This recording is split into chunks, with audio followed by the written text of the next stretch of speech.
Welcome to the Daily Current Affairs by Civic Center IAS, where we try to discuss the top 10 important articles for the UPSC CSE Prelims 2025 from the Hindu, the Indian Express and the PIB.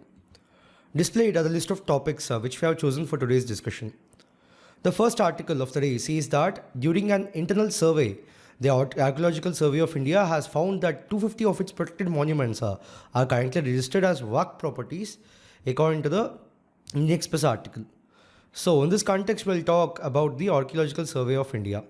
See, it is under the Ministry of Culture and is the premier organization for the archaeological researchers and protection of the cultural heritage of the nation. Know that the maintenance of ancient monuments and archaeological sites and the remains of the national importance is the prime concern of the ASI. Besides that, it regulates all archaeological activities in the country as per the provisions of the Ancient Monuments and Archaeological Sites and Remains Act of 1958.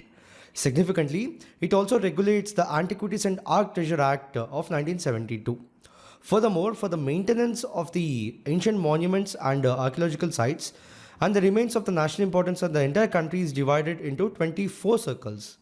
Know that the organization has a large workforce of trained archaeologists, conservationists, epigraphic architects and scientists for conducting archaeological research projects through its circles, museums, excavation branches, prehistory branch, epigraphy branches, science branch, horticulture branch, building survey project, temple survey projects and underwater archaeology wing.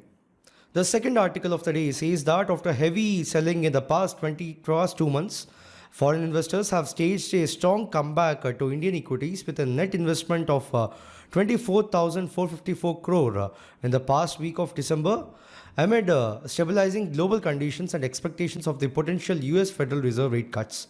In this context, we'll talk about the foreign portfolio investment. See, FPI refers to the purchase and holding of a wide array of foreign financial assets by the investors seeking to invest in a country outside their own. So, some of the examples of FPIs include stocks, bonds, mutual funds, exchange traded funds, American depository receipts, and global depository receipts. Furthermore, FPI is part of a country's capital account and is shown on the balance of payments. Also, the FPI generally intends to invest money into country's stock market to generate quick return. So, in India, foreign portfolio investment is regulated by the Securities and Exchange Board of India. Furthermore, FPI in India refers to the investment groups or the foreign institutional investors and the qualified foreign investors. Now, what drives the flow of FPI into a country? See, the factors such as the economic stability, growth prospects, favorable regulatory environments and attractive returns draw FPI into a country. But there are also a few risks associated with FPI. So those risks include currency fluctuations, political instability, different regulatory environments and economic volatility in the foreign market. Furthermore, the FPI is often referred to as hot money because of its tendency to flee at the first signs of trouble in an economy. Also, you have to know that FPI is more liquid, volatile and therefore riskier compared to FDI. The next article says that Reserve Bank of India said on Friday that it has created an artificial intelligence powered model that could reduce the digital fraud by helping banks deal with the increasing problem of Mule bank accounts. Furthermore, the model called the Mule Hunter AI has been developed by the Reserve Bank Innovation Hub of Bengaluru, which is a subsidiary of the central bank. In this context, we'll see what a Mule bank account is. See, a Mule account is a bank account that is used by the criminals for illegal activities, including the laundering of illicit funds. Furthermore, a Mule account is typically bought over by the criminals from their original users, individuals who are often from the lower income groups or have low levels of technical literacy.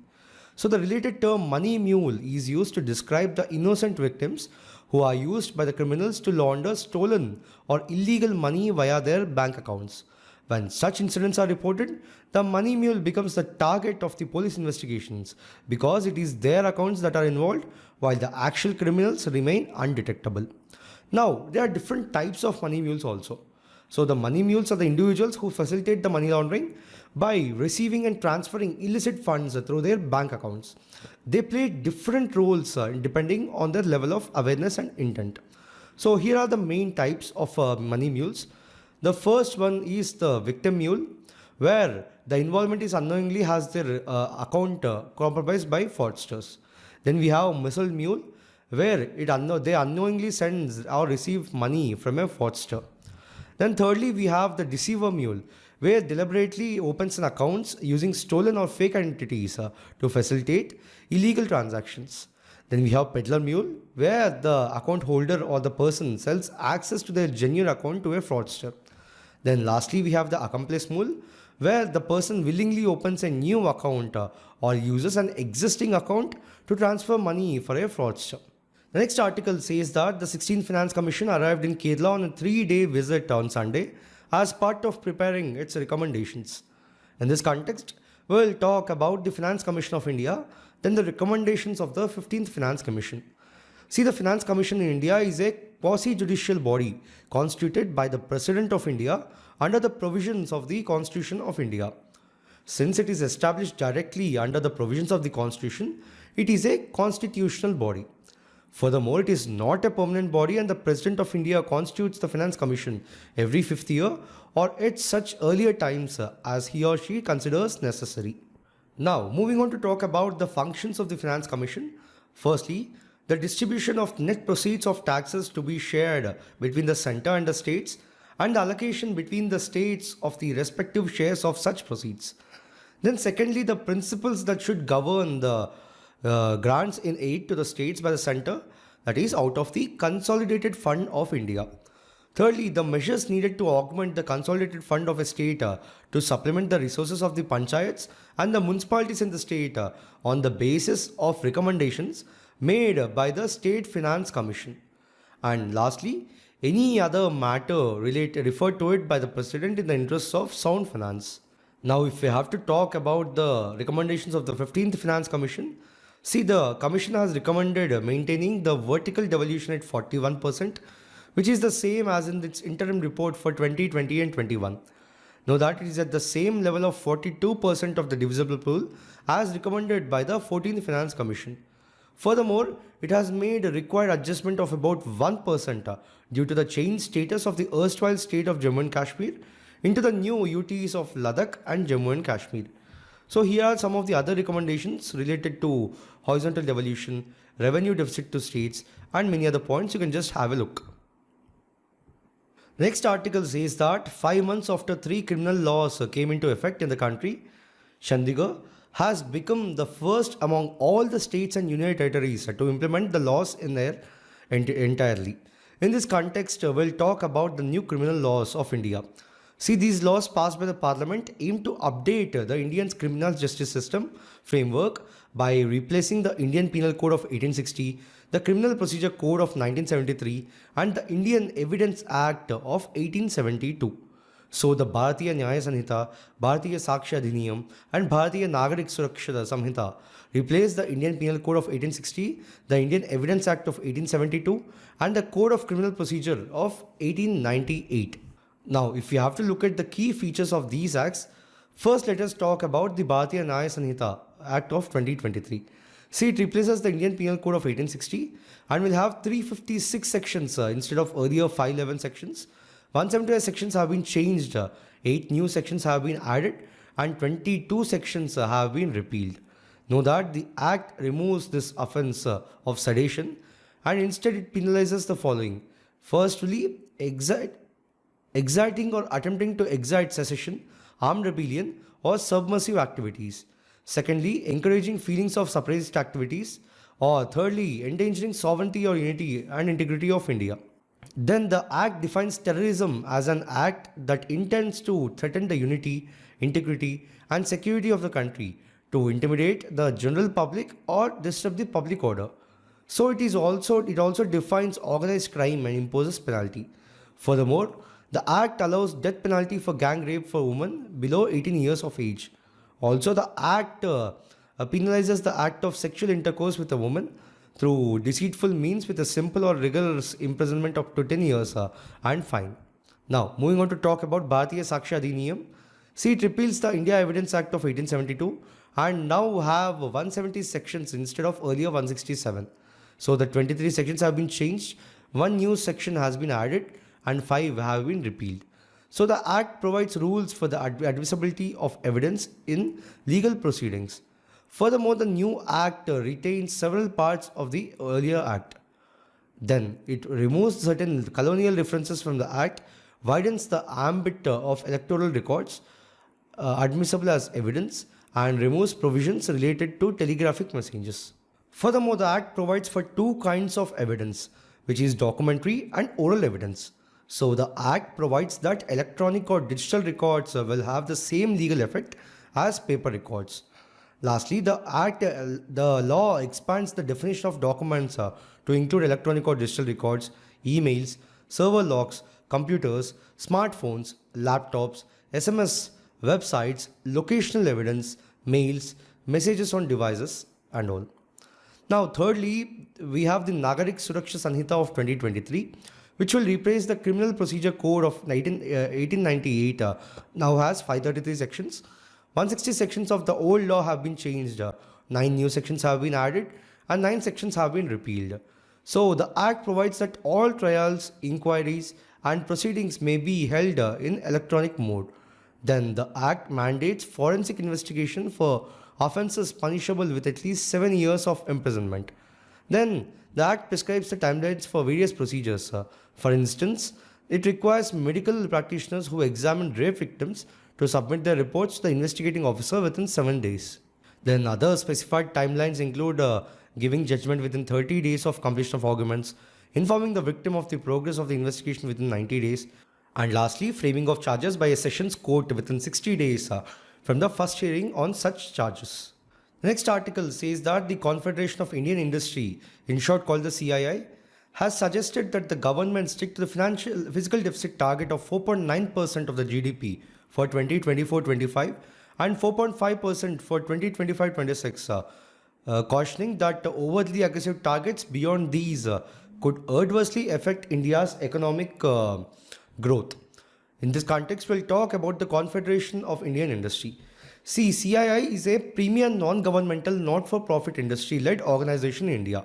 Established in 1895, CII has been instrumental in shaping India's development journey by fostering a conducive environment for industrial growth through advisory and consultative processes. Now, looking at its objective, see, the objective is to create and sustain an environment conducive to India's development through partnerships with industry, government, and civil society. So, what is the approach it follows? Firstly, advisory and consultative processes. Secondly, proactive engagement in shaping India's industrial and economic policies. And lastly, promoting innovation, technology adoption, and competitiveness. Now, if you have to look at the key functions, firstly, with respect to the policy advocacy, it collaborates with the government on policy reforms, and also it works on issues to enhance efficiency, competitiveness, and business opportunities for industries. Secondly, with respect to networking and consensus building, it provides a platform for stakeholders to discuss key issues. Then it facilitates the industry participation in national and global decision making. Then, with respect to centers of excellence, there are 12 in India, where the focus areas of it are competitiveness, innovation, sustainability, skill development, manufacturing excellence, green business, and leadership. Then it also has global outreach with overseas offices at 8 countries, which are Australia, Egypt, Germany, Indonesia, Singapore, UAE, and UK. And it collaborates with approximately 300 counterpart organizations in around 100 countries. Furthermore, these are the corporate citizenship programs done by it.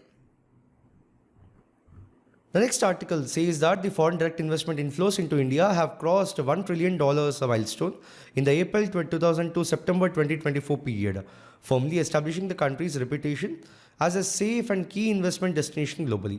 In this context, we'll talk about the foreign direct investment. See, FDI is an investment made by a firm or individual in one country into the business interests located in another country. So, FDI lets an investor purchase a direct business interest in a foreign country.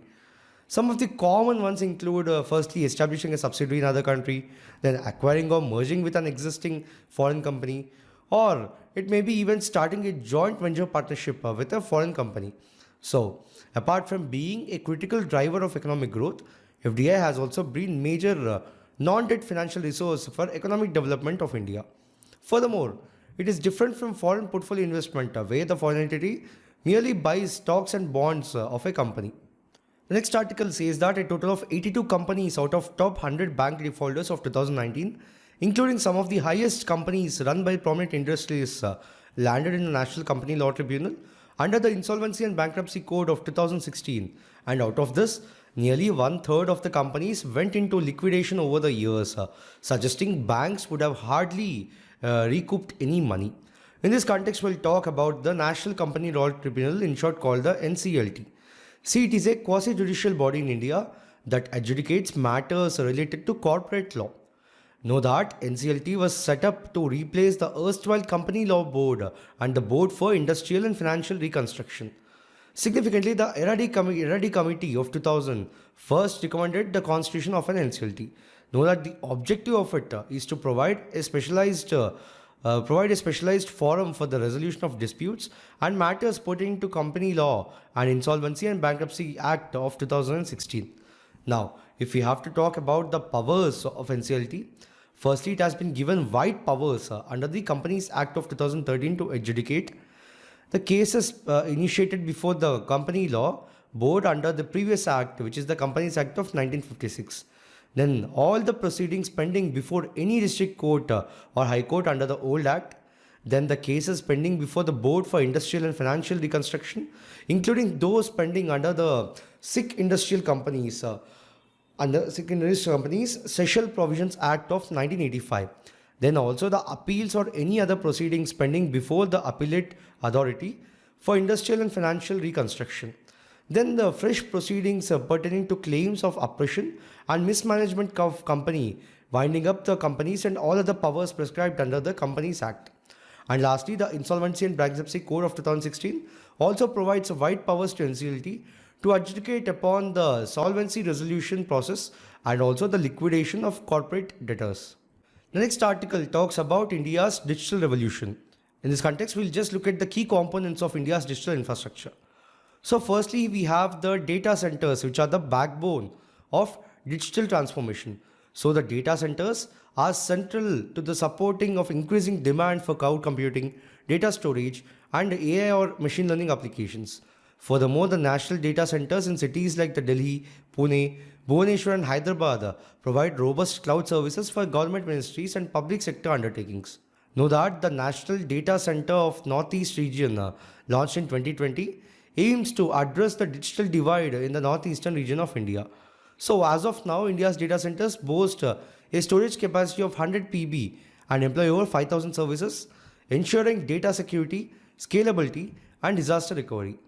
Then under the cloud services, we have GI Cloud, which is the Meghraj, and then we have the NIC, National Cloud Services Initiative. Then moving on to talk about the digital public infrastructure. So the digital public infrastructure refers to the secure and interoperable systems that support critical public services. Some of the key elements of the DPI include Aadhaar, Unified Payment Service, DigiLocker, Diksha, and other notable platforms include Government e-Marketplace for the government procurement, Umang, which is the unified mobile application for new age governance, then the API Setu, and lastly the Cowin and Arogya Setu app. Now, moving on to talk about the National Knowledge Network. See, launched in 2010, National Knowledge Network, or the NKN, is a high-speed data communication network connecting national and state data centers, statewide area networks, and Digital India initiatives. So it supports G2G and G2C services, collaborative research and resource sharing across the institutions. And know that NKN has 1803 links with institutions and 637 links with district centers, strengthening digital governance. Then we have the Common Services Center initiative, which is operational across India with over 5.84 lakh centers, ensures delivery of over 800 services ranging from government schemes, education, telemedicine, and financial services, especially in rural areas. So some of the citizen-centric digital services have also been launched. So some of them which have been launched to improve the accessibility and service delivery, which are Umang, Meri Pehchan, eHastakar, and MyGov. Then for revolutionizing the government operations, we have launched the DigiLocker, which is a platform for assurance and verification of documents. So with over 37 crore users, It has transformed how citizens access and authenticate the documents. Then we have collab files and government drive. And lastly, we have the government intranet platform also. The last article of the day says that in a landmark moment in India's TB elimination efforts, the Union Minister of Health and Family Welfare, Shri Jagat Prakash Nadda, launched the intensified 100-day TB elimination campaign. In this context, we'll first talk about tuberculosis, then about the key highlights of the campaign. See, tuberculosis is an infectious disease that most often affects the lungs and is caused by a type of bacteria. Know that it spreads through the air when the infected people cough, sneeze, or spit. Significantly, tuberculosis is preventable and curable. So, about a quarter of the global population is estimated to have been infected with TB bacteria. Now, these are the common symptoms with respect to tuberculosis. Now, moving on to talk about the National TB Elimination Program program campaign, in short called the NTEP campaign. See, the NTEP campaign under the Ministry of Health and Family Welfare is a critical initiative aimed at achieving the goal of end TB in India by addressing the challenges related to TB notification and mortality. So the campaign's focus is on increasing the TB case detection and improving the treatment outcomes and reducing TB related mortality. Now, if we have to look at the key highlights of the campaign, firstly, it follows a stratified approach based on geographic challenges. So the campaign is targeted at 347 districts across 33 states or UTs with high TB burden. So the districts are selected based on indicators such as death rate, presumptive TB examination rate, and lastly incident rate. Then the strategy ensures region-specific interventions to address varying challenges faced by the different regions. Now, moving on to talk about the objectives of the campaign. Firstly, it is increasing the case detection. Secondly, to reduce the mortality. And thirdly, even it follows the innovative approaches with respect to mobile diagnostics, comprehensive screening, and expansion of support. Then some of the key policy measures are Pradhan Mantri TB Mukt Bharat Abhiyan, which has expanded to cover all the household contacts of TB patients, ensuring a broader reach of the TB prevention and cure services. Then we have Ayushman Arogya Mandirs, where leveraging these centralized health service centers to bring quality TB care closer to people, homes, improving the access to essential services. So in this video, we have discussed 10 articles in total for today. We'll be back again with another video tomorrow. Thank you.